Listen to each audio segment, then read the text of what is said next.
Which MacBook to buy? So many models and configurations, used ones, new ones, refurbished ones, Intel-based or Apple Silicon-powered 13-inch, 14-inch, 16-inch. It's easy to get lost in all those Macs, but don't you worry. In this video, I will explain which MacBook will be the best deal for you and which one you shouldn't buy under any circumstances. But don't you know? How cool is that? Let's start with a question. Where do MacBooks dominate the most? Power? Well, partially. Design? Still not it. Software support? Exactly. Many years of official software updates is what makes MacBooks so popular. You buy a laptop once and for 5 to 8 years, it just works. When choosing a MacBook, the principle of the more years of support it gets, the better the machine is one of the most important ones. So I suggest we look at MacBooks from those that will be supported the most and to the least. Starting off with 16-inch and 14-inch MacBook Pros. These Pro laptops are now by far the most powerful laptops Apple makes. I've tested both of them and let me tell you, they are extremely similar. 16-inch is basically the 14-inch, but slightly bigger. I've personally used each one and made videos about it. Both laptops surely look great with that slim aluminum body and rounded edges. I personally love how sturdy and robust they feel, given that sense of go anywhere, do anything. This design is not perfect by any means, but it's certainly something. It feels like something new and fresh, like something that gets things done. I don't know about you, but I don't get such feelings from other MacBooks and laptops in general. I just don't. But this design has two flaws for me: sharp, elevated edges and full black keyboard. The high edge of the top case makes it sometimes hard to type on either of these machines. Maybe it's only a me problem, but still. And the second issue is the fully black keyboard. Having gray separation between the keys not only gives MacBooks their distinctive look that we love, but also makes it easier to type. Again, those are purely subjective findings. If we talk objective, from a technological standpoint, these laptops are beasts. Not only in terms of performance, but the screen, the sound, the webcam, and all those little things. They both come with gorgeous 120Hz mini LED screens that give deep blacks and rich P-free colors and extreme smoothness. Their webcam has the 1080p resolution, supports center stage, and has all those cool image processing tricks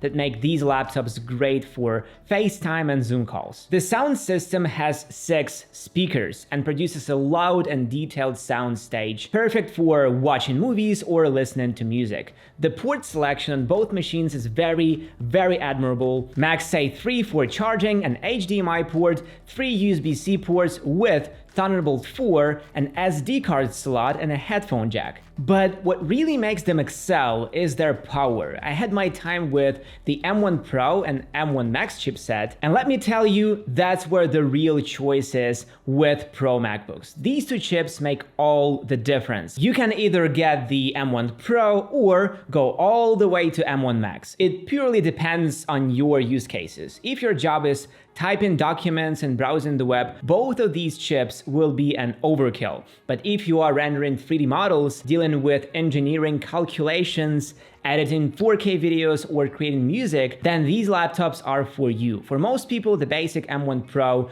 with 8-core CPU and 14-core GPU will be more than enough. This chip just flies through power-intensive tasks, making everything seem easy. But if you need that extra kick, then look at the M1 Max, which has 10 CPU cores and 32 GPU cores. And that chip is bonkers. On the 16-inch, the M1 Max even has a special high-power mode, which really pushes the chip to its full potential. When released, Apple was offering both 14 and 16-inch laptops with M1 Pro and M1 Max chips, but if you try to buy the M1 Max 14-inch, you can't. Somehow Apple doesn't offer this version anymore, but I'm sure you can get it from other sellers. Now, when we're done with the specs, let's talk about that software support that matters. These ultra-powerful MacBooks without a doubt will get 5 to 6 more years of support from now. The 14-inch MacBook Pro is sold by Apple for $2,000, but you can get a refurbished one for $1,700. The 16-inch model will cost you $2,500 new and $2,100 refurbished. These laptops will be relevant for years, so if you buy either of these laptops, you won't regret. Okay, now when we've talked about the real Pro MacBooks, let's address the elephant in the room, the M2 13-inch MacBook Pro. I just don't know what to say about this machine. It has the outdated design, old screen, old webcam, old speakers. Everything in this laptop, except for its chip, is from 2016. Personally, I think this is the least inspiring MacBook of all. It doesn't generate the desire to do something. It just exists, that's all, being worse than the M2 Air in every domain except for cooling. Maybe power-wise it's modern enough, but design-wise it's just old and clunky. Just don't buy it. The M2 Air is a way better option. Maybe the M2 MacBook Pro is weird, but you know what isn't? Self-perfection and education. And that's exactly where the sponsor of this video, our friends from Skillshare, come into play. Skillshare is an online learning community with thousands of classes for anyone who loves learning and wants to explore their creativity and learn new skills. From marketing and business analytics to productivity, web development, freelancing, and more. You can find classes that will match your goals and interests. MacBooks help us to discover creative parts of us, and Skillshare has many courses that can help you develop your creativity even further. I, for example, like to learn filmmaking from guys like Fred Trevino, Nathaniel Drew, and Adam. Thanks to these and many other courses, I'm really increasing the quality of my videos. And Skillshare is ad-free, so you can stay in the zone while you're exploring new skills. New premium classes launched each week, so there's always something new to discover. The entire catalog is now available with subtitles in Spanish, French, Portuguese, and German. So invest in yourself and your personal growth. And the first 1,000 people to use the link will get a 1-month free trial. So consider joining Skillshare using the link in the description below. The latest M2 MacBook Air, on the other hand, comes with a whole load of upgrades over the previous generation. New design is modern and, if I may say, refined. I think this laptop is the best looking MacBook available, extremely slim and light with rounded edges and a classic looking keyboard. The M2 MacBook Air is by far my favorite. It still can be hard to type sometimes because of those edges, but the small elevation makes up for it. The screen is now bigger and brighter than before, 13.6 inches with 500 nits of brightness instead of 13.3 at 400 nits. This screen has thinner bezels all around and a signature design piece, the notch, which houses the 1080p webcam. Apple didn't give this laptop any more ports, still only 2 Thunderbolt ports, but they added MagSafe, the same as on the Pros. This magnetic charger, when paired with the 67-watt power brick, should charge it up to 50% in 30 minutes. I have not tested the charging speed, but believe me, its battery life makes up for the slower charging with a 30-watt power adapter. It may sound like a perfect machine, but things get interesting when we start talking power. Base M2 Air comes with an 8-core CPU and 8-core GPU, 256 gigs of storage, and 8 gigs of RAM. And with these pretty basic specs, the laptop runs fine most of the time. If you're just doing some light browsing, typing documents, and keeping your activity low, the performance is really enough. The swap works fine and the system stays responsive. However, when you start to really push it, certain troubles appear. First, insufficient cooling. This laptop doesn't have even the small heatsink as the M1 Air has, so heat has almost nowhere to dissipate. So when the M2 gets hot, it throttles. For quick, bursty tasks, it's not an issue, but for something heavier like video editing, well, for heavy tasks, this laptop isn't great, and 8 gigs of RAM don't make things better. I seriously recommend you upgrading at least the RAM, because 8 gigs in 2023 will be enough only for a few dozen Safari tabs. If you want, you can configure RAM up to 24 gigs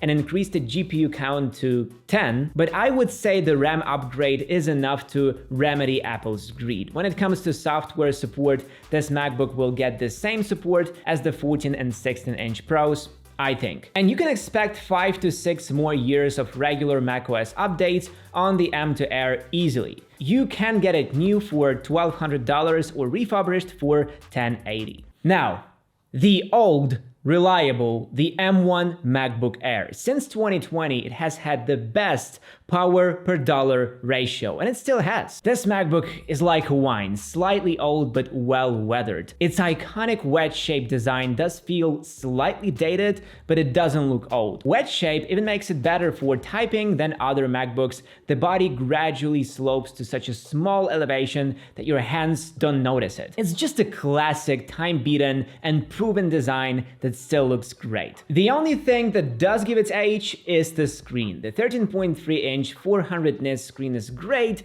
but the bezels clearly show that this MacBook is from the past generation. But give it the notch and you won't tell that this design is already 4 years old. The M1 Air doesn't have the MagSafe charger, so one of its Type-C ports will be occupied with the charging cable once in a while. And it doesn't have the best webcam, only 720p. It's fine for casual calls, but don't expect much from it. But in everything else, this laptop easily dominates 90% of Windows laptops and even some MacBooks. The M1 chip is just great. I've had a lot of fun with it and tested it in every scenario. Video editing, 3D graphics, music, programming, it handles everything like a champ. Even with 8 gigs of RAM, it often manages to perform better than the M2 Air. And in power-demanding tasks, its heatsink makes it a bit better than, again, the M2 Air. This passively cooled chip may not have those fancy ProRes decoders, but handles heat much better. For casual people, this laptop, even in its basic config, will do just fine. For only $999 new or $850 refurbished, you get a very power-efficient chip,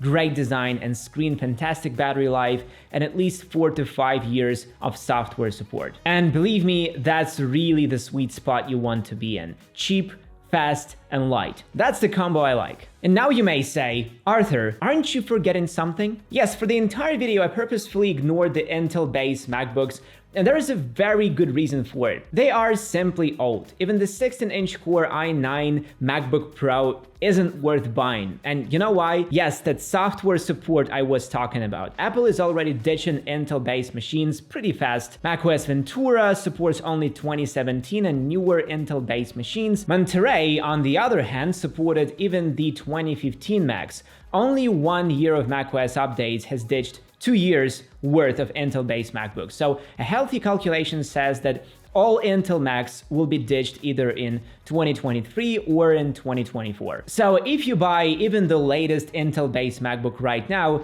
it will last you only 2 years before being obsolete. Do you want that? No, you want your laptop to last for 5 years. You want every dollar to get paid off. So yeah, I think talking about processors, screens, and keyboards makes no sense with Intel MacBooks simply because of their nearing obsolescence. Just don't buy Intel MacBooks. Well, then which MacBook should you buy? My answer is easy. If you have a limited budget, get the M1 Air. If you have a few extra dollars, get the M2 Air with 16 gigs of RAM. And if you really want the top power, get the 14 or 16-inch Pro. Personally, I would choose the middle. I'll choose the M2 Air with 16 gigs of RAM. This combo will be enough for every basic user and still cost a reasonable amount of money.